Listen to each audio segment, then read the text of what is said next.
సుబ్రహ్మణ్యుడు అగ్ని సంబంధం, అందుకే ఆయనకి పావకి అగ్నిపుత్రుడు అని ఒక పేరు. అసలు అరుణాచలంలో ఉన్నటువంటి శివలింగం అగ్నిలింగం, అక్కడ ఉన్నటువంటి శిలలు వేడిగా ఉంటాయంటారు, అగ్నిశిలలు, అగ్ని కొండ. అగ్నిని ఆరాధించడం ఈ జాతి లక్షణం, కాబట్టి ఆర్య శబ్దం వచ్చింది. ఇంత గొప్ప అగ్నిని ఆరాధన చేసి ఐశ్వర్యాన్ని పొందేవారు, ఆ అగ్నిని ఆరాధించి రక్షణ పొందేవారు. అందుకే ఇప్పటికీ మన వాళ్ళు అలా నోటితో ఊదకురా అంటారు. అగ్నిని నిధనం చేయడం కూడా ఎంగిలి ఊపిరితో, ఎంగిలి గాలితో నిధనం చేయరు. అందుకే దీపం ఆరిపోయిందన్నారు, దీపం కొండెక్కిపోయింది అంటారు. కొండెక్కిపోయింది అంటే ఈశ్వరునిలో లయం, కొండల మీదంతా ఈశ్వరుడు ఉంటాడు కాబట్టి ఈశ్వరునిలో కలిసిపోయింది. ఆ ఇంటి దీపం ఆరిపోయింది అన్నారనుకోండి, అది చాలా అమంగళకరమని గుర్తు. ఆ ఇంట పొయ్యి వెలగట్లేదు అన్నారనుకోండి, వాళ్ళకి అన్నం లేదని గుర్తు. అగ్ని సంబంధంగా ఐశ్వర్యాన్ని, అగ్ని సంబంధంగా దరిద్రాన్ని, అగ్ని సంబంధంగా మంగళాన్ని, అగ్ని సంబంధంగా అమంగళాన్ని మనకి ప్రకటన చేస్తారు. ఆ ఒళ్ళు చల్లబడిపోయింది అంటే ఆయన ఇక లేడు, ఆ ఒంట్లో ఉండవలసిన వేడుంది. చాలా పొగరుబోతుగా ఉన్నాడు, ఒంట్లో వేడండి అంటారు. సరే, ఇప్పుడు అవన్నీ మళ్ళీ చెప్తూ కూర్చుంటే ఇంకా ఎప్పటికయ్యాను, భారతం ఇప్పుడు మళ్ళీ వచ్చేది. అందుకని అగ్ని అంతగా మనం ఆరాధన చేస్తాం, మనకి తెలియదు చేస్తున్నామని కూడా. ఆ ఇంట దీపం లేదా అంటారు, దీపం పెట్టేవాడికి అద్దెకి ఇవ్వకూడదా అంటారు, అద్దె లేకపోయినా దీపం పెడతాడు ఇవ్వండి అంటారు. కాబట్టి మనకి అంత పూజ్య భావన అగ్నిహోత్రం మీద. అటువంటి అగ్నిహోత్రాన్ని కాపాడాలి కాబట్టి భృగువు స్నానానికి ఎడుతున్నాడు సాయంకాలం. అదో నియమం. ఉదయం వేళ పొరపాట్న సూర్యోదయం అయ్యే వరకు పడుకున్నా, ఎప్పుడైనా, ప్రతిరోజు అని కాదు నా ఉద్దేశ్యం, ఎప్పుడైనా సూర్యోదయం అయ్యే వరకు నిద్రపోతే తప్పు పట్టదు శాస్త్రం.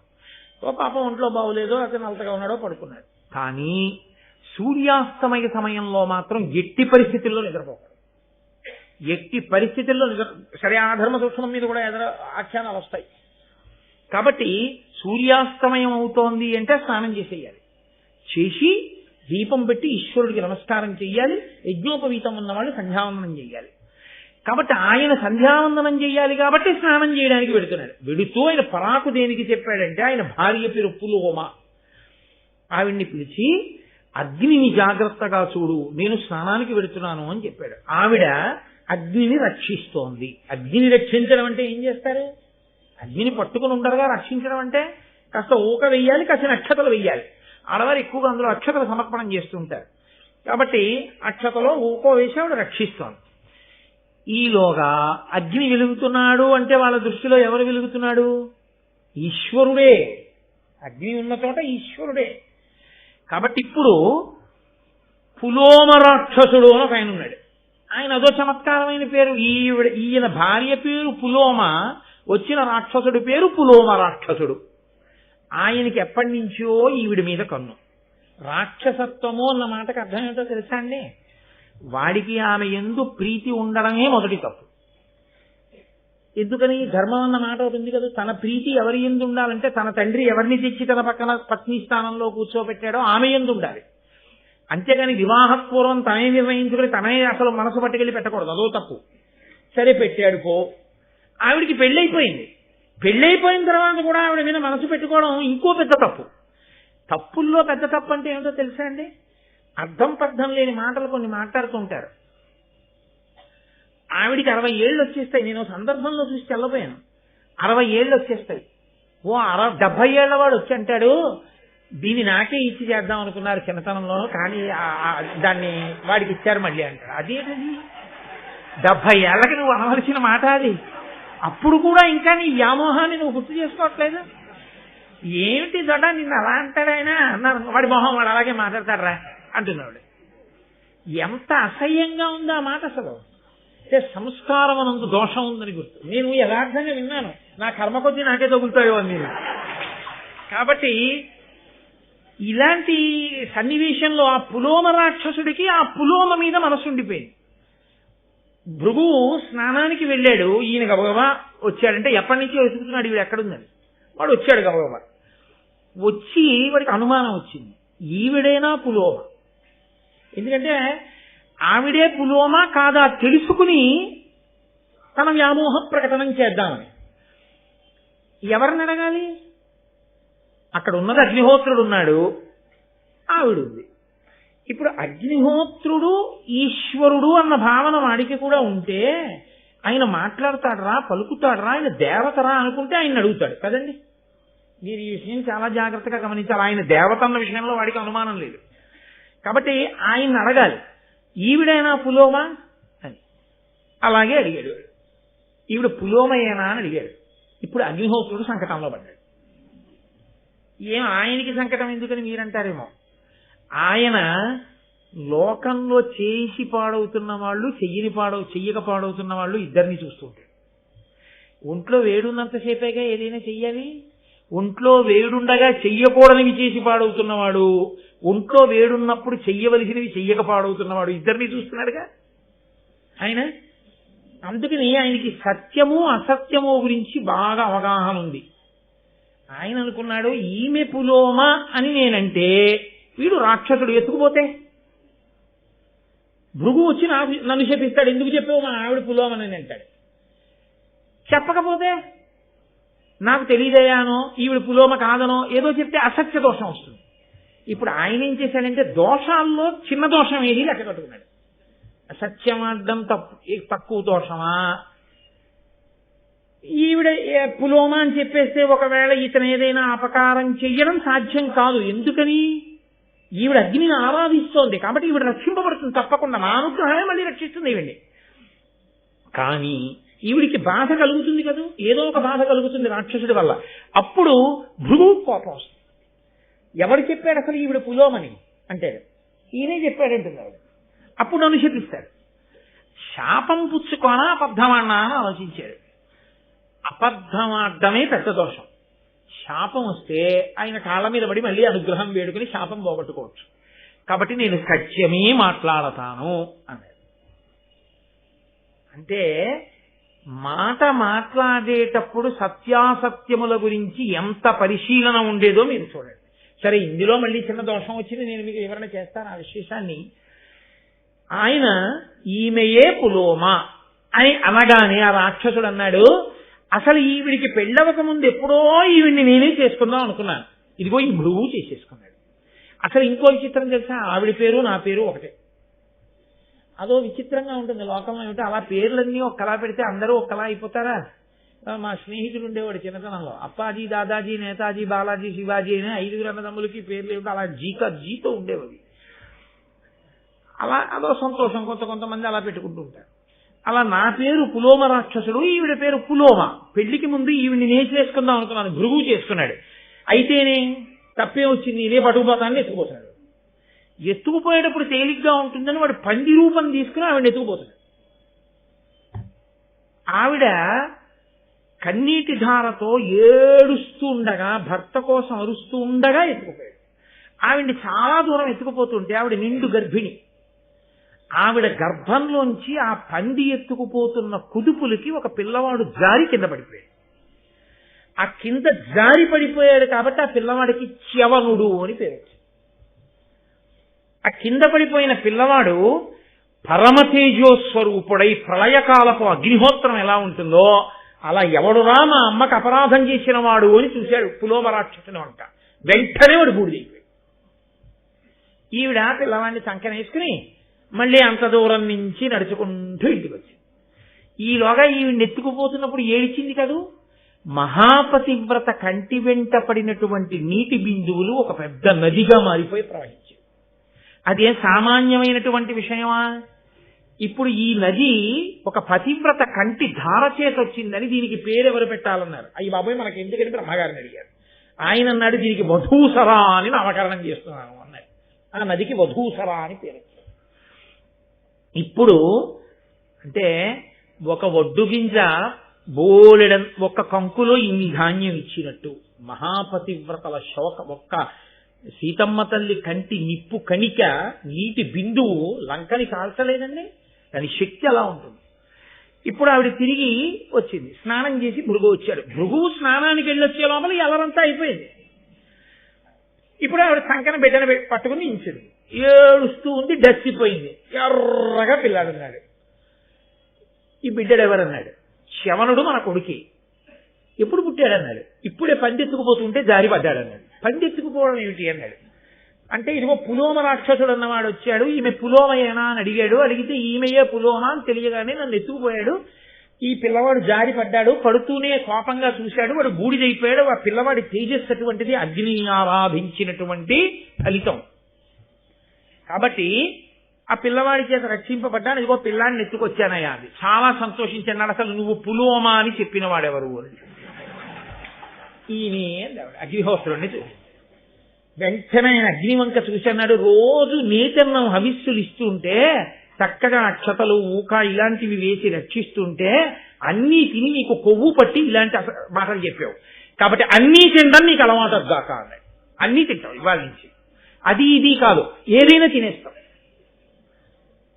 అనేటప్పటికి ఇప్పుడు ఆయన అడిగిపోయాడు. ఎక్కడ కూడా నన్ను ఏదో శాపం ఇస్తాడని నేను అనుకున్నాను, అన్నీ తినేయమన్నాడు నన్ను ఇప్పుడు. కాబట్టి ఇప్పుడు తినకూడదు అన్నది ఏం లేవు నా దగ్గర.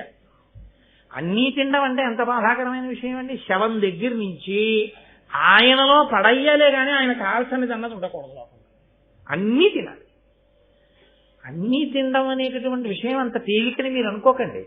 మనమే ఒక వంకాయనే ఇంకోలా వండితే అలా వండితే నేను తిన్నాను. అలాంటిది అగ్నిహోత్రుడు అన్నీ తినే, పైగా ఆయన సద్బ్రాహ్మణుడు. మీరు ఎప్పుడైనా అగ్నిహోత్రుని యొక్క మూర్తిని చూశారో లేదో నాకు తెలియదు. ఆయన చాలా చమత్కారంగా ఉంటాడు. 7 నాలుకలతో ఉంటాడు. సప్తజిహ్వః అని 7 నాలుకలు, 2 తలలు, 6 చేతులు, అందులో పట్టుకునే ఆయుధాలు, పొట్టిగా ఉంటాడు, లావుగా ఉంటాడు, యజ్ఞోపవీతం వేసుకుంటాడు, శృక్కు స్రవం ఇవన్నీ పట్టుకుంటాడు. బ్రాహ్మణుడు. ఆయన మూర్తి ఎప్పుడన్నా మీరు చూశారో లేదో చాలా గొప్పగా ఉంటాడు అగ్నిహోత్రుడు. వైదిక సంస్కృతికి చిహ్నం కింద ఉంటాడు ఆయన. అటువంటి అగ్నిహోత్రుడు అన్నీ తినేయడం అంటే, సర్వభక్షకుడు అవడం అంటే బాధాకరం కదండి. ఆయన వెంటనే భృగువు వంక చూసన్నాడు, నేను ఇవ్వగలను శాపం. ఎందుకు ఇవ్వాలో తెలుసా నీకు శాపం? ఒక కారణానికి ఇవ్వాలన్నాడు. ఇక్కడ ఎన్ని చమత్కారాలు అనుకుంటున్నారు? ఎవరి ధర్మం వాళ్ళది. అసలు భృగువు ఎందుకు ఇవ్వాలి శాపం? తన భార్య ఎవరో అడిగితే సత్యం చెప్పినందుకు శాపం ఇస్తాడా? కాదు. సత్యము అన్న మాటకి సనాతన ధర్మంలో ఒక అర్థం ఉంది. సత్యము అంటే నిజము పల్కుట అని కాదు. అలా చెప్పే మిగిలిన విశ్వాసములలో చాలా ఇబ్బందులు వచ్చాయి. ఇప్పుడు నేను దాని గురించి మాట్లాడను. కానీ సత్యము చెప్పుట అంటే కేవలము నిజము చెప్పుట అని అర్థం కాదు. సత్యము చెప్పుట అన్న మాటకు అర్థం తెలుసా అండి? సత్యం బ్రూయాత్ ప్రియం బ్రూయాత్ న బ్రూయాత్ సత్యమప్రియం.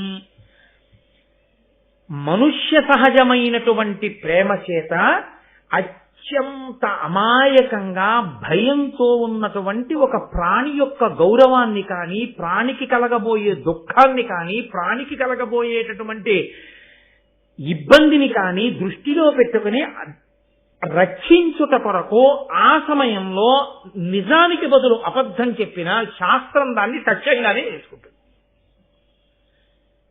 అంటే మాకేమీ సరిగా అర్థం కాలేదు నీ మాట ఏమిటో అని మీరు అంటారు. నేను మీకు ఒక ఉదాహరణ చెప్పాలి అంటే, నేను ఒక అరుగు మీద కూర్చున్నాను అనుకోండి, ఒక గోవు పరిగెత్తుకుంటూ అలా వెళ్ళిపోయి మా ఇంటి పెరట్లోకి వెళ్ళిపోయి బిక్కు బిక్కు బిక్కు బిక్కుమంటూ ఆవుల మందలో కలిసిపోయి ఎక్కడో గడ్డివాంసాటికి వెళ్ళి నిలబడింది. అటుగా ఆవుని పట్టుకుని చంపేద్దాం అనుకున్నటువంటి కషాయి వాళ్ళు వచ్చారు. పంతులు గారు, ఆవు ఏదైనా ఇలా వెళ్ళిందా అని అడిగారు. ఇప్పుడు ఆవు ఇలా వెళ్ళింది అన్నీ సత్యం చెప్పాను అనుకోండి, వాళ్ళు ఆవుని తీసుకెళ్ళిపోయి చంపేస్తారు. ఒక గోవు ప్రాణములు నిలబెట్టడమా, ఒక అబద్ధమాడి గోవు ప్రాణం నిలబెట్టడమా అన్న విషయంలో గోవు ఇలా వెళ్ళలేదు అని నేను చూసి కూడా చెప్పాను అనుకోండి, అప్పుడు నేను అబద్ధమాడాను అన్న దోషాన్ని నా ఖాతాలో వెయ్యరు అని వేదన చెప్పాను. ఎందుకు వెయ్యరో తెలుసా అండి? ఒక పెద్ద సత్యాన్ని రక్షించడం కోసం ఒక చిన్న అసత్యాన్ని పలికితే అది అసత్యంలోకి రాదు. కానీ అలాగని అన్వయం చేసేసుకుని అన్ని ధర్మం అని చెప్పి అసత్యాలు ఆడకూడదు. పెద్ద ధర్మాన్ని నిలబెట్టడానికి చిన్న అసత్యాన్ని ఆడినా అది దోషము కిందకి రాదు, సత్యమే అవుతుంది. అయినప్పుడు ఈమె పులోమ అని చెప్తే నిండు గర్భిణి అయినటువంటి ఆవిడ్ని రాక్షసుడు అపహరించి తీసుకెడితే భర్త భృగువు దగ్గర లేడు, ఎంత ఉపద్రవం వస్తుంది ఆవిడికి. అప్పుడు అగ్నిహోత్రుడు చెప్పవలసింది సత్యమా, ఈమె పులోమ కాదు అని ఒక మాట చెప్తే, ఒక స్త్రీ భృగువు యొక్క భార్య మహాపతివ్రత, నిండు చూలాలు, ఆమె మానాన్ని గౌరవాన్ని రక్షించినటువంటి ప్రయోజనం చేత అగ్నిహోత్రుడు సత్యమే పలికినవాడై ఉండేవాడు. అగ్నిహోత్రుడు సత్యము పలుకుతున్నాననుకుని సత్యము యొక్క పరిధిని దాటిపోయాడు. అది అక్కడ ధార్మికమైనటువంటి దోషం. అందుకు ఇచ్చాడు శాపవాక్కు. కాబట్టి ఇప్పుడు భృగువు ఇచ్చిన దాంట్లో దోషం లేదు, కానీ భృగువు ఇచ్చినటువంటి శాపవాక్కునందు దోషం చెయ్యని వాళ్ళు వచ్చి పడిపోయారు. లోకమంతా వచ్చి పడిపోయింది. ఎలా పడిపోయిందో తెలుసా అండి? నీవు అన్నీ తిను అన్నాడు కదా. ఇప్పుడు ఆయన అన్నీ తినడం మొదలెట్టాడు అనుకోండి, ఆయన అశుచి అవుతాడు. అందులోకి పట్టుకెళ్ళి మీరు అశుద్ధం పడేసినా కాలవలసిందే. ఇప్పుడు అగ్నిహోత్రుడే తిన్నాడు. అగ్నిహోత్రుడు అలా అన్నీ తినేస్తుంటే ఆయన అశుచి అయిపోతాడు. నిన్ననైనా మీరు విన్నారు, అమృతం తాగినా ఆచమనం చేయవలసి వచ్చింది. ఇంకా అశుద్ధం తినవాడు ఆచమనం చెయ్యొద్దు. అగ్నిహోత్రుడు అన్నీ తింటుంటే అశుచి అవుతాడు. అశుచి అయితే అన్ని చోట్ల ఎక్కడ ఏం కాలుస్తున్నాడో ఎవరికీ తెలియదు. మీరు ఇక్కడ చేస్తున్నటువంటి యజ్ఞం నిష్ఫలమైపోతుంది. ఎందుకైపోతుంది? మీరు అగ్నిముఖత ఇచ్చినవి పుచ్చుకోవడానికి ఆయనకు అధికారం లేదు. ఎందుకనంటే ఆయన అశుచిగా ఉన్నాడు. అశుచిగా ఉన్నవాడు పుచ్చుకున్నాడు కాబట్టి ఇప్పుడు దేవతలకు అన్నం దొరకదు. ఇది పరమేశ్వరుడు పెట్టిన వ్యవస్థ. ఇది ఎంత చమత్కారంగా ఉంటుందంటే, ప్రభుత్వం మనకి జీతం ఇస్తుంది, ప్రభుత్వం మన దగ్గర నుంచి పన్ను కట్టించుకుంటుంది. పన్ను కట్టించుకున్న ప్రభుత్వం ఇంకొంతమందికి గ్రంథాలయాలు పెడుతుంది, హాస్పిటల్స్ పెడుతుంది, కారాగారాలు పెడుతుంది, దొంగల్ని తీసుకెళ్లి అందులో పెడుతుంది, పుస్తకాలు చదువుకునే వాళ్ళని ఇందులో చదువుకోమంటుంది, కొంతగా ఉద్యోగాలు ఇస్తుంది, ఉద్యోగాలు ఇచ్చి జీతాలు ఇస్తుంది, జీతాలు ఇచ్చి పన్నులు కట్టించుకుంటుంది. ఏ ప్రభుత్వం జీతం ఇచ్చి పన్ను కట్టించుకుంటుందో మళ్ళీ ఈ పన్నుతో నడిపిస్తూ ఉంటుందో వ్యవస్థని, అలాగే పరమేశ్వరుడు ఒక వ్యవస్థ చేశాడు. నీకు దేవతలు ఐశ్వర్యం ఇస్తారు. వర్షం కురవడం దేవతల చేతిలో ఉంటుంది, దేవతల ఆకలి తీర్చడం నీ చేతిలో ఉంటుంది. వాళ్ళు వర్షం కురిపిస్తారు, నీకు పంటలు పండుతాయి. నువ్వు పంట ఇంటికి తెచ్చుకుని యజ్ఞం చేసి యజ్ఞంలో హవిస్సుని, ఆ హవిస్సు వాళ్ళు పుచ్చుకుంటారు, వాళ్ళు భోజనం చేస్తారు, వాళ్ళ కడుపు నిండుతుంది, వాళ్ళు తృప్తి పొందుతారు, వాళ్ళు మళ్ళీ వర్షం కురిపిస్తారు, మళ్ళీ పంటలు పండుతాయి, మళ్ళీ యజ్ఞం చేయి, కొంత పదార్థాన్ని హవిస్సుగా ఇయ్యి, మళ్ళీ దేవతలు తృప్తి పొందుతారు. ఈ చక్రం ఇలా తిరగాలి, ధర్మచక్రం అనుష్ఠానపరంగా తిరుగుతూ ఉండాలని ఈశ్వరుడు నియమనం చేశాడు దానికి. ఇప్పుడు అగ్నిహోత్రుడు అశుచి అయిపోయాడు అనుకోండి, దేవతలకు భోజనాలు ఎలాగా? వాళ్ళకి అన్నం ఉండదు, కవ్యం నడవదు. కాబట్టి పితృదేవతలకి కవ్యం వెళ్ళదు, పిండ ప్రదానం లేదు. దేవతలు అనుగ్రహించారు కాబట్టి వర్షాలు లేవు, కాబట్టి భూలోకంలో పంటలు లేవు, వీళ్ళెవరికే అన్నం దొరకదు, నదుల్లో నీరుండదు, దాహం తీరదు. కాబట్టి ఇప్పుడు లోకాలన్నీ ఏమైపోయి ఇబ్బందిలోకి వెళ్ళాయి. నువ్వు నేను అసత్యం పలికాను అని నువ్వు అనుకుంటే నాకు ఇంకేమైనా శాపం నువ్వు ఇచ్చి ఉండవలసింది. ఇప్పుడు నువ్వు అన్న మాట వల్ల ఏమైందో తెలుసా? మొత్తం లోకముల యొక్క వ్యవస్థ అంతా ఆగిపోయింది. నేను అసత్యం పలికానన్నావు, నువ్వు కోపంతో తొందరపడ్డావు.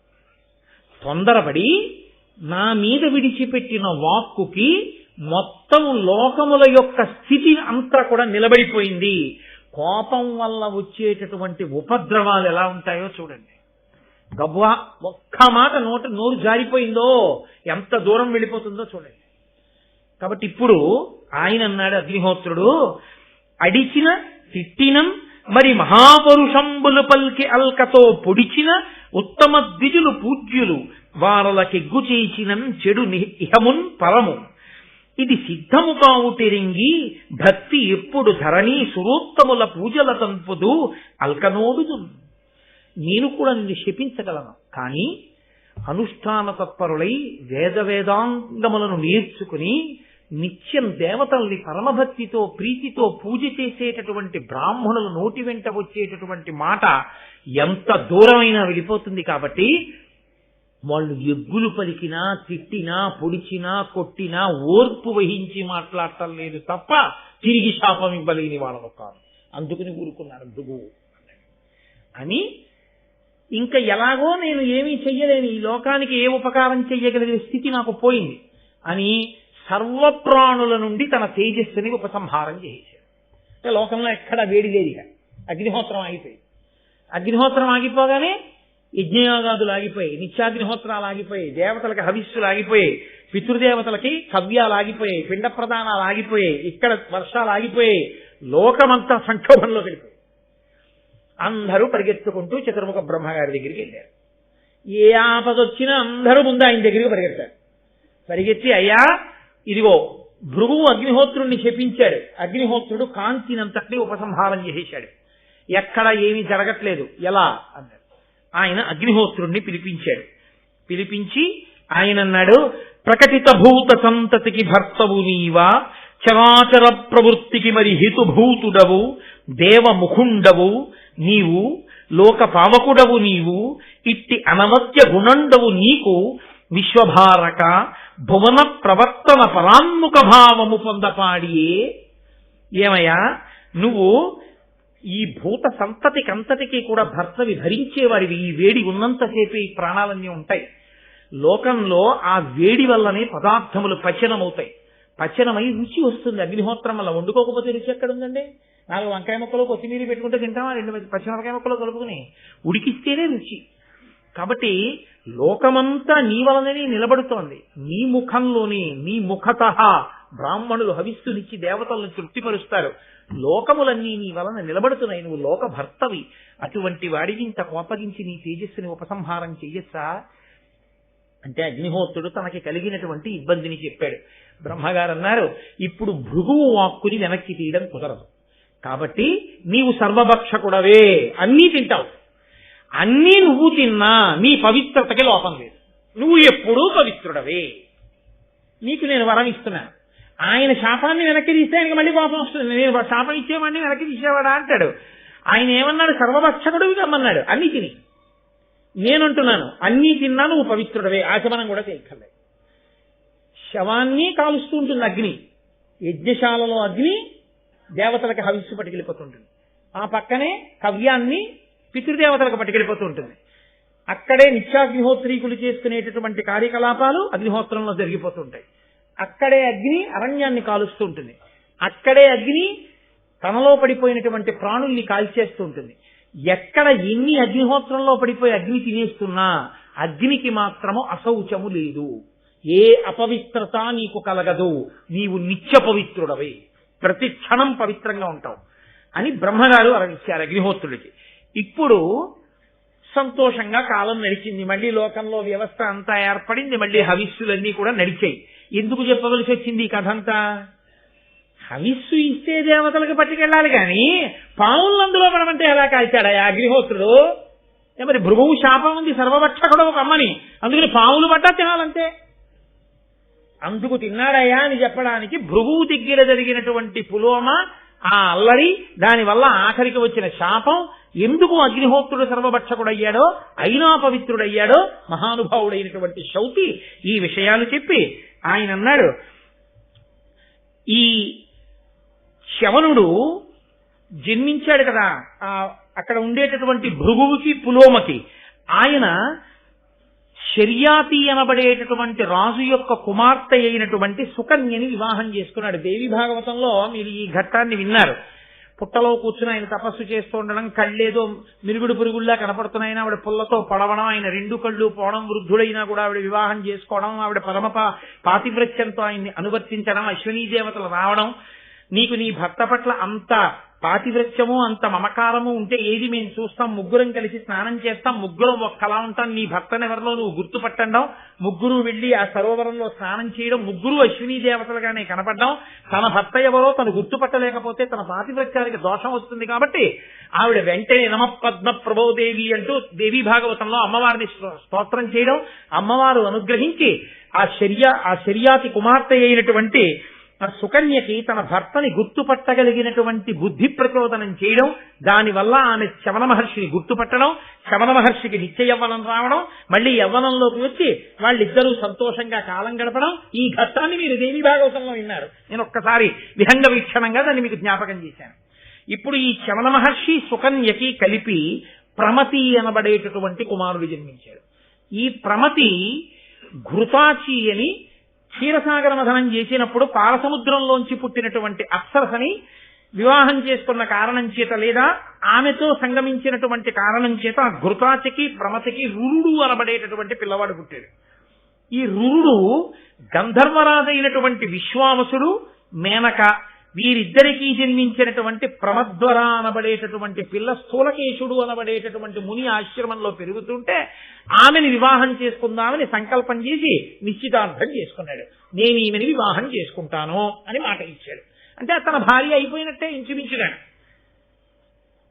మీరు విన్నారు కదా ఎక్కడి వరకు వచ్చామో. ఇప్పుడు ఆమె స్థూలకేశుడు ఆశ్రమంలో ఉంది. రురుడు ఆమెని వివాహం చేసుకుంటాను అన్నాడు. ఇంకా వివాహం అవ్వలేదు. నాకు ఈమె భార్య అవుతుంది ప్రమద్వర అని ఆయన సంతోషంగా ఉన్నాడు. ఒకరోజు సాయంకాలం ప్రమద్వర చిలికెత్తెలతో కలిసి స్థూలకేశుని యొక్క ఆశ్రమంలో ఆడుకుంటూ తిరుగుతోంది. ఒక పెద్ద త్రాసుపాము ఒకటి వచ్చి ఎక్కడి నుంచో ప్రమద్వర యొక్క పాదం మీద కాటు వేసి వెంటనే నురగలు కక్కుకుని మరణించగానే రురుడికి ఈ విషయం తెలిసింది. పరిగెత్తుకుంటూ వచ్చాడు. వచ్చి ఆయన ఏడుస్తున్నాడు. ఈమెని భార్యని చేసుకుందాం అనుకున్నాను, ఈమె ఎందే మనసు ఉంచుకున్నాను, కానీ ఈమె మరణించిందని ఈయన బాధపడుతున్నాడు. మిగిలినటువంటి ఋషులందరూ కూడా వచ్చి అక్కడ చేరారు.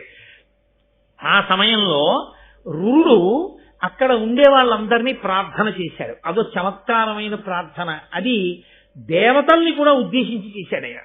ఆయన అన్నాడు, అలయకయేన దేవ యజనాధ్యయన వ్రత పుణ్యకర్మముల్ సలుపుదునీని ఏన గురు సద్విజభక్తుడనీని ఏన యత్యలఘు తపస్వినీని దివిజాధిపభూసురులారా మన్మనో నిలయకు ఈ ప్రమత్వరకు నిర్విషమయ్యడు నేడు మీదయన్. నేను గురువుల్ని చాలా జాగ్రత్తగా సేవించిన వాడనైతే, హోమాలు చేసిన వాడనైతే, యజ్ఞయాగాది క్రతువులు చేసి ఉంటే, తపస్సు చేసి ఉంటే, పుణ్యకర్మలు చేసి ఉంటే, నేను గురువు పట్ల భక్తి కలిగిన వాడనైతే ఈమె తిరిగి బ్రతుకుగాక అని ఆయన అన్నాడు. అపరిమితాజ్ఞ చేసియు మహాపురుషుల్ విషతత్వ సంహితానిపుడులు మంత్రతంత్రములు నేర్చి విధించియు దీనికిన్ విషవ్యపగతమైన జీవమిది వచ్చును పాయము చెయ్యరొక్కో జపగతమైన జీవమిది వచ్చును పాయము చెయ్యరొక్కో నా తపము ఫలంబు అధ్యయన దాన ఫలంబులు ఇత్తు వారికి. ఎవరైనా విషం శరీరంలోకి ఎక్కిన దాన్ని మళ్ళీ వెనక్కి తీసేయగలిగినటువంటి మంత్రతంత్రములు నేర్చిన వారుంటే, ఈ ప్రమద్వర శరీరంలోకి ఎక్కినటువంటి పాము విషాన్ని వెనక్కి తీసేస్తే మంత్రశక్తితో వాళ్ళకి నేను చేసిన అధ్యయన ఫలాన్ని, తపోఫలాన్ని, గురువులను సేవించిన ఫలాన్నంతటినీ ధారపోసేస్తాను అని ఏడుస్తున్నాడు. ఈ రురుడు ఏడుస్తున్న ఏడుపు విని ఆకాశంలో వెళ్ళిపోతున్న ఒక దేవదూత అన్నాడు, ఇంత చదువుకున్నావు, అంత ఏడుస్తున్నావే, ఒకసారి శరీరాన్ని ప్రాణి విడిచిపెట్టేస్తే చేసుకున్న కర్మ ఫలితంగా అలా విడిచిపెట్టేస్తారు. అకాలంగా విడిచిపెట్టేస్తే మళ్ళీ వెనక్కి వస్తారా? రారు. కానీ నిన్ను చూస్తే నాకు జాలేస్తోంది. ఇంత ఏడుస్తున్నావు కాబట్టి నీకు నేను ఒక ప్రత్యేకమైనటువంటి మినహాయింపు ఇస్తున్నాను. నీకు ఎంత ఆయు ప్రమాణం ఉన్నదో, ఎంత కాలము నీకు ఆయుర్దాయం ఉందో అందులో సగభాగం నువ్వు ఈ ప్రమద్వరకి ధారపోస్తే ఈమె బతుకుతుంది. అప్పుడు ఇద్దరూ కలిసి జీవితం గడుపుతురు కానన్నాడు. ఆ ప్రమద్వరకి ఆయన తన ఆయుర్దాయంలో సగభాగాన్ని ధారపోశాడు. ధారపోస్తే ప్రమద్వర లేచి కూర్చు. ఆయన రురుడు ప్రమద్వరని వివాహం చేసుకున్నాడు. ఇద్దరూ సంతోషంగా కాలం గడుపుతున్నారు. అప్పటి నుంచి రురుడు ఒక పని చేస్తూ ఉండడం మొదలుపెట్టాడు. ఏమిటా పని అంటే, ఈయన ప్రతిరోజు చేత్తో ఒక లావు కర్ర ఒకటి పట్టుకునేవాడు. పట్టుకుని వెడుతూ ఆయన పని ఏంటంటే, పొట్ట ఎక్కడన్నా కనపడితే దాన్ని తవ్వేసేవాడు. తవ్వేసి అందులో కనపడ్డ పాములన్నీ తవ్వేసేవాడు. పాము అన్నది కనపడితే చాలు, చంపకుండా మాత్రం వెళ్ళేవాడు కాదు. కనీసం రోజు తనకి తనంత తాను దొరకకపోతే ఎక్కడో అక్కడ పుట్ట దగ్గరికి వెళ్ళి వెతికి చంపుతుండేవాడు. అదో అలవాటుగా పెట్టుకున్నాడు. ఎందుకని? తన భార్యని ఎప్పుడో పాము కలిసి, అది క్రోధం. ఎంత చిత్రంగా లోపల క్రోధములు ఉండిపోతాయో చూడండి అని క్రోధం పెట్టేసుకున్నాడు. పెట్టుకుని అదే పనిగా పాములు చంపుతున్నాడు. ఒక రోజున విషం లేని పాములో దరిద్రం దానికి. పాముకి విషం ఉంటే ఏదో పట్టుకున్న దాన్ని కరిచేస్తే అది చచ్చిపోతే తినేస్తుంది. పాముకి విషం లేకపోతే వచ్చే ప్రమాదం ఏమిటో తెలుసా అండి? దానికి దొరికింది చావదు, దాన్ని ఇది మింగలేదు. ఎందుకంటే నవిలి తినడానికి దానికి దంతాలు ఉండవు. అది వెళ్ళి ఒక కప్ప నచ్చుకుందనుకోండి, దాని కూరల్లో విషం ఉంటే ఓ 2 నిమిషాలు గిలగిలా తందుకుని ఆ కప్ప చచ్చిపోతుంది. చచ్చిపోతే మెల్లమెల్లగా మింగుతుంది. విషం లేని పాము అనుకోండి, దానికి వచ్చే బాధ ఏమిటో తెలుసా అండి? అరగంట సేపు పట్టుకున్నా కప్ప చావదు. అది తప్పించుకుందామని గిలగిల కొట్టుకుంటూనే ఉంటుంది. అది కూడా నోరు బయటికి ఎట్టింది అనుకోండి, చిత్రం ఏంటంటే అప్పుడు అది కాస్త ఓ 2 ఈగలు దొరికితే బాగుండని తింటుంటుంది. బతకాలన్న ఆశ ఏ ప్రాణికైనా అలా ఉంటుంది కదండి. రామకృష్ణ పరమహంస ఒక చోట దాని గురించే చెప్పి మనుష్యుల ఆశ అంటే ఎలా ఉంటుందో చూడవయా అన్నారు. కాబట్టి ఇది పట్టుకుని ఎంతసేపు అలా పట్టుకుని ఉంటుంది. దవడలు నెప్పెట్టి కొంచెం అందనుకోండి ఆ కప్ప దూకేస్తుంది. అది విషం లేని పావుకి ఆహారం తెచ్చుకోవడం కష్టం, విషం ఉన్న పావుకి ఆహారం తెచ్చుకోవడం తేలిక. కాబట్టి అది దానికి పెద్ద కష్టం. పావు జన్మాయిస్తుంది, పట్టుకు తినేది ఉండదు, చాలా కష్టం అది ఆహారాన్ని పట్టుకోవడం. ఇంత కష్టం ఎందుకు వచ్చింది? చూడడానికి మాత్రం పెద్ద పాము, దాని పేరు డుండుబావు, దానికి పేరు ఒకటి మళ్ళీ డుండుబావు అనబడేటటువంటి ఒక పెద్ద పాము. అది అక్కడ పడుంది. దాన్ని చూసి వెంటనే చేతిలో కర్ర ఉంది కదా, పాము కనబడితే కొట్టేయాడు. ఈ రురుడు ఆ కర్ర తీసా పాముని కొట్టబోయాడు. అది వెంటనే మునైపోయాడండి. నేను విషం లేని పాముని. ఏమయ్యా నువ్వు చూస్తే భృగువంశంలో పుట్టినటువంటి బ్రాహ్మణుడవు. భృగువంశంలో పుట్టిన బ్రాహ్మణుడు ఎక్కడా? విషం లేని పాము ఎక్కడా? పాముల్ని కర్రలతో కొట్టి చంపడం ఏమిటా నువ్వు? ఎందుకు అలా చంపుతుంటావు అని అడిగింది. నేను పాముల్ని చంపడం మాట అలా ఉంచు, కానీ కొడదామని నేను వస్తే మునిగిపోయిన నువ్వెవరు అసలు అడిగాడు ఆయన. అడిగితే అప్పుడు ఆయన అన్నాడు, నా పేరు సహస్రపాదుడు. నేను ఒకానొకప్పుడు వేదాధ్యయనం చేస్తూ ఉండేవాడిని. నాకు ఒక స్నేహితుడు ఉండేవాడు, ఆయన పేరు ఖగముడు. ఆ ఖగముడు కూడా వేదం చదువుకుంటూ అగ్నికార్యం చేసుకుంటున్నాడు. రోజున నాకెందుకో అక్కర్లేని బుద్ధోటి పుట్టింది. వీడు అగ్నికార్యం చేసుకుంటున్నాడు కదా, ఇప్పుడు వీడి మీదకి పాము పడేసినట్టుగా ఏదైనా పడేస్తే వీడు ఉలిక్కి పడి ముందుకు పడితే అగ్నిగుండంలో పడతాడు, వెనక్కి పడితే పాము అనుకుని తూలితే ఎలా ఉంటుందో చూద్దాం అనుకున్నాడు. వికృత హాస్యం, అర్థం లేని హాస్యం, పరిధులు మించిన హాస్యం ఇలాంటి ప్రమాదాలే తెస్తుంది అని ఓ గడ్డి పామును దాన్ని చేసి, అది పాము అంటే పాములో ఉంది, పాము అంటే పాము కాదు, విషం లేదు దానికి, గడ్డి పాము కదా. ఆ పామును తీసి అగ్నికార్యం చేసుకుంటూ కూర్చున్నటువంటి ఆ ఖగముడి మీదకి విసిరాడు కిటికీలోంచి. అది వెళ్లి మీద పడగానే పొడుగ్గా అలా పడేటప్పటికి అది పాము అనుకుని ఆయన ఉలిక్కి పడి హడిగిపోయి లేచిపోయి నేను ఎంతో ధ్యానంతో ఇక్కడ కూర్చుని ఉంటే ఎవడు రా నా మీద ఈ పాముని విసిరివాడని చూశాడు. స్నేహితుడే సహస్రపాదుడు. విషం లేని పాములా ఓ గడ్డి పాముని నా మీద పారేసి నేను ఉలిక్కి పడితే నవ్వావు కనుక విషం లేని పాము అయి పుట్టి దాని బాధ ఏమిటో తెలుస్తుంది, అది అడవిలో తిరిగి అన్నాడు. అప్పుడు తెలిసేది మితిమీరిన హాస్యం, మితిమీరినటువంటి అవతల వారిని మనం బాధ పెట్టి వినోదాన్ని పొందడం ఎంత ప్రమాదానికి చిట్ట చివరికి వెళ్ళిపోతుందో చూడండి. కొంతమంది ఏమనుకుంటారంటే జీవితంలో హాస్యస్ఫోరకంగా మేము మాట్లాడగలం అనుకుంటారు. అనుకుని మేము అలా ఒక్క పావుగంట మాట్లాడకపోతే మా శీలానికే ఏదో భంగపాటు, అలా మాట్లాడకుండా మేము ఉండకూడదు అని కనబడ్డ ప్రతి వారి మీద ఏదో హాస్యస్ఫోరకంగా మాట్లాడడం అలవాటు చేసుకుంటారు. అలా మాట్లాడకపోతే ఈయన ఏమిటి జోక్ వేయలేదు అనుకుంటారని. ఇది వెళ్ళి ఎక్కడ పప్పులో కాలేస్తాడంటే, ఎవరో ఒక మహాత్ముడు కనపడినప్పుడు ఆయన గురించి కూడా అలాగే మాట్లాడతాడు, కత్తి కుడిపేస్తుంది. కాబట్టి అదే పనిగా హాస్య ప్రసంగాలు చేయడం మంచిది కాదు, అది ఒక దుర్లక్షణంగా చెప్పింది శాస్త్రం. కాబట్టి నిరంతర హాస్య ప్రసంగం, ఎప్పుడూ అర్థం లేని హాస్యం మంచిది కాదు. కాబట్టి విషం లేని పాముగా పుట్టి తిరుగుతున్నాను. అప్పుడు ఏడిచాను నా స్నేహితుడు ఖగముడి దగ్గర, నాకెప్పటికయా విముక్తి అని అడిగాను. నీకు ఏనాడు భృగువంశంలో పుట్టిన రురుడు దర్శనం అవుతాడో, కర్ర పట్టుకుని నిన్ను చంపబోతాడో అప్పుడు నువ్వు మామూలు పాము అవుతావు, దానివల్ల ఉపకారం కలుగుతుందిలే అన్నాడు. అందుకుని మునినయ్యాను. ఇది సరే కానీ నాకొక ఆశ్చర్యకరమైనటువంటి విషయం తెలుస్తోంది. నువ్వు భృగువంశంలో పుట్టావే, బ్రాహ్మణుడవే, వేదం చదువుకున్నావు, యజ్ఞం చేస్తున్నావు, ఇలా కర్ర పెట్టి పాముల్ని కొట్టచ్చా? బ్రాహ్మణుడంటే ఎటువంటి వాడు?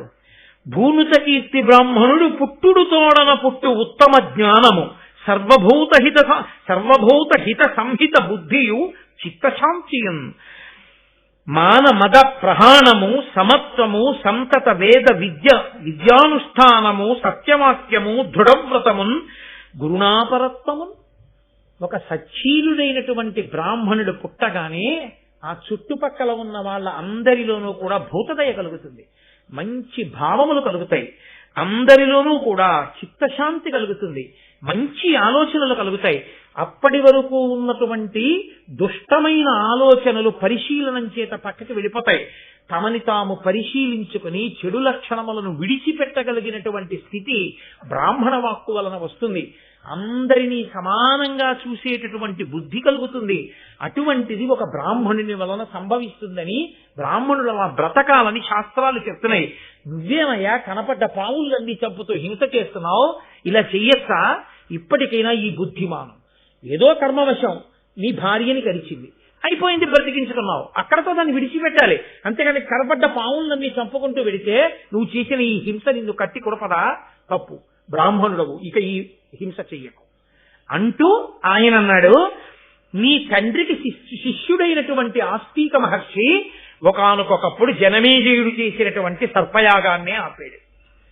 నీ తండ్రికి శిష్యుడైనటువంటి ఆస్తికుడు జనమేజయుడి సర్పయాగాన్ని ఆపాడే, అటువంటి వంశంలో పుట్టిన నువ్వు పావుల్ని చంపడానికి సిగ్గుగా లేదా అన్నాడు. అయ్యా నాకు బుద్ధి వచ్చింది, ఇంకా నేను చంపను అన్నాడు. అనగానే ఎక్కడ చెప్తున్నాడు ఈ కథ? నైమిషారణ్యంలో. వాళ్ళన్నారు, ఇక్కడ వరకు బాగుంది, రురుడి వరకు చెప్పావు. రురుడి తండ్రి యొక్క శిష్యుడు అస్తికుడు జనమేజయుడి సర్పయాగాన్ని ఎందుకు ఆపాడో, అలా ఎందుకు జరిగింది అది చెప్పు. రేపు ప్రారంభం చేస్తాను, ఇప్పటికీ 8 దాటిపోయింది కదా అని ఇవాళకి చక్కామనందరం ప్రసాదం తీసుకుని ఈశ్వరుడు యొక్క హారతి అందుకుని బయలుదేరదాం నైమిషారణ్యంలో. ఇది నైమిషారణ్యమే పవిత్ర భావన చేత అని అన్నాడు. నేను మంగళం చెప్పిన తర్వాత మీతో చాలా ఒక ప్రధానమైన విషయాన్ని 1-2 నిమిషాలు ముచ్చటిస్తాను, దయచేసి అలాగే కూర్చుని ఉండండి. మంగళాశాసన వరై మదాచార్య పురోగమై సర్వైశ్చ పూర్వైరాచార్యై సత్కృతాయాస్తు మంగళం. మంగళం కోసలేంద్రాయ వహనీయ గుణాత్మనే చక్రవర్తి తనూజాయ సర్వభౌమాయ మంగళం. ఉమాకాంతాయ కాంతాయ కామితార్థప్రదాయినే శ్రీగిరీశాయ దేవాయ మలినాథాయ మంగళం. కరచరణకృతం వా కర్మవాక్కాయజం వా శ్రవణమైనజం వా మానసం వా పదార్థం విహితం వా సర్వమేత్తక్షమస్మా శివ శివ కరుణాబ్ధే శ్రీ మహాదేవ శంభో. సర్వం శ్రీ ఉమామహేశ్వర పరబ్రహ్మార్పణమస్తు. స్వస్తి.